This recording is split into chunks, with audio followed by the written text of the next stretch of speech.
The GPX Mini is finally a thing with this release of GPX 2 Compact. I've had mine for 3 weeks now and I've been actually very happy with it. So let's talk about what is now changed and what is not. First things first, let's start with a direct comparison with the GPX 2. So as you can see, it is now a smaller GPX as the name implies. It is now 7mm shorter, around 3mm slimmer, and the hump is around a millimeter less tall. For my hand size at 17.5 times 10.5 centimeters, this shape is such a perfect thing to hold. My thumb sits literally at the spot between the side buttons, where there is this small indent, and I finally can hook my ring finger on the top corner for a really nice relaxed claw grip.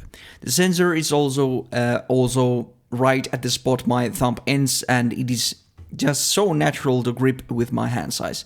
A larger hand will probably cramp a bit when using this, and the weight is not that optimal for fingertip gripping in my opinion, but for a shorter hand that is a bit on the wider side, this is really good. Size wise, another small mouse I've been using is the ULX Comp Small, and these have pretty much the same length. The biggest differences are the lower profile on the ULX, and it is noticeably thinner in width as well. Comfort wise, the GPX 2C is the better pick for me, although I can aim with both and my aim trainer results and in-game performance with both is pretty much identical, even though there is a noticeable weight difference as well between these. The weight of the GPX 2C black unit I have without a puck is pretty much at 50 grams and 51 grams with the puck. So a nice weight for clawing, but for fingertip grip I would recommend something lighter around the 40 gram mark at maximum. You can reduce the weight quite easily if you remove the magnets from the bottom, but I haven't bothered to do so yet since I use this for work as well and I transport the dongle in the dongle holder. The coating is the same as the old GPX, so a nice matte coating which generally performs quite well, but on dry hand it's sometimes a bit slippery. The mouse is still quite a new release, so I haven't seen my GPX is now yellow posts yet, but yeah, I really hope they improved a bit on the discoloring of the white units, since this white GPX 2 is pretty yellow in real life. I'm not sure if my camera picks up this discoloration, but it has been a thing for a really long time. Just for safety reasons, I went with the black one this time because I really prefer to keep my mice the color they arrived at. One big upgrade they made are, to my surprise, the skates and removing the skate ledges.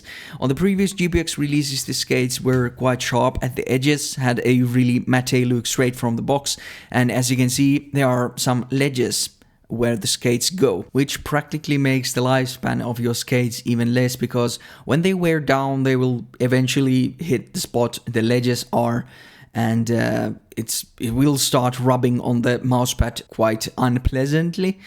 But with this one there is like more room for the skates to wear down before they start hitting the base.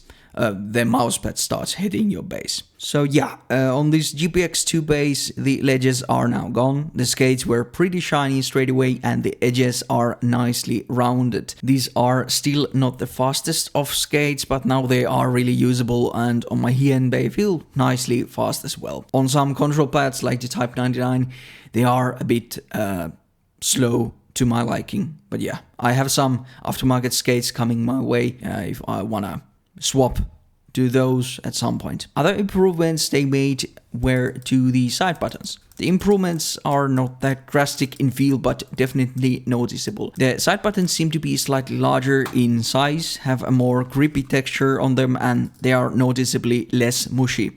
They are still a bit mushy, but these are definitely an improvement over these side buttons that are on my GPX 2. These go quite a bit inside the shell. These stop sooner. Yeah, these are much nicer. The scroll wheel on the GPX2 had some criticism because it was a bit too loose overall, but on the GPX2C it is now honestly much better as well. The steps are nice and defined, but the wheel is not too tight feeling, and because it is now at the perfect position for me, I think it is my favorite one for apex movement stuff alongside with the wheel on the X2 Mini Crazy Light. It's really easy to do tap strafes and all those things with this scroll wheel. But yeah, then lastly, what they did not change. Firstly, the switches are the same ones as on the GPX2, so the hybrid Light Force switches that allow you to swap between optical only and the hybrid mode.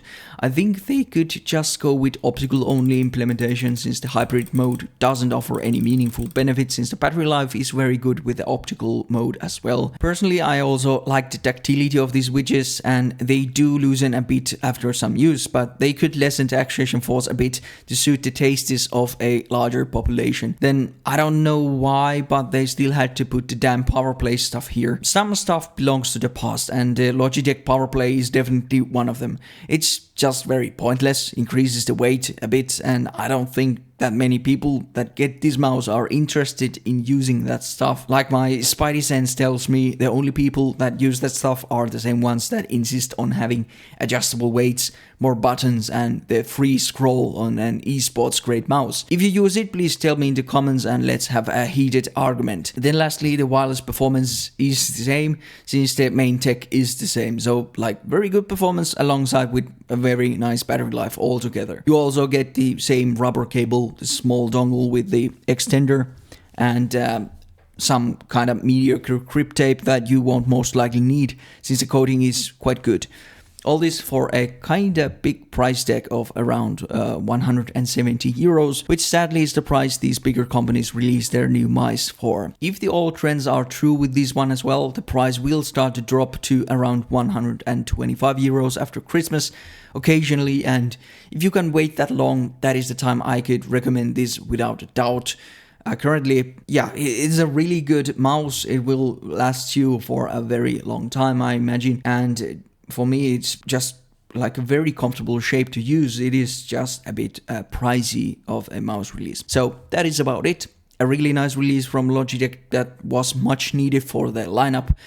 It's not perfect, but it fits my hand and grip style kind of perfectly. Next, I would like Logitech to ditch the useless stuff and release some super light versions of their other much loved mice from the past, and try to keep the launch prices at a much more affordable level. So Logitech, after you release the mouse with the vibrator main buttons, please consider these points I talked about here. I have faith in you, and yeah, you have really great shapes alongside the GPX, so maybe do some super light versions of those. Thanks for watching and goodbye.